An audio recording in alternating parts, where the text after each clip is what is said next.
पनीर भुर्जी खाऊन तुम्ही बोर झाले आहेत का? तर this recipe is for you. Hello everyone.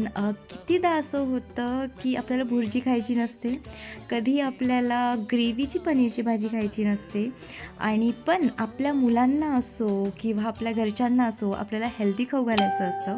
So this one is for you. छान मस्त मी मेथी आणि पालक दोन्हीही चॉप करून घेतलं. This is the key ingredient of this recipe. तर मी टोमॅटोज कापून घेतले, साईड बाय साईड मी पनीरला शॅलो फ्राय केलं. त्यानंतर त्यामध्येच आपला नेहमीचा जिरं मोहरीचा तडका, मिरची टाकली मस्त कापून, आणि मी कांदा, धणे आणि लसण याची पेस्ट केली, तीसुद्धा टाकली, आणि थोडे वाटाणेसुद्धा टाकले. त्याला छान होऊ दिलं. तिखट, मीठ, हळद सगळं टाकलं, नॉर्मल मसाले आणि मीठ टाकलं. खूप छान बनते ही. तुम्ही अशी ट्राय करून बघा आणि आपल्या घरच्यांना खाऊ घाला. नक्की ते तुमची तारीफ करतील. नेक्स्ट टाईम भेटूया. Do subscribe.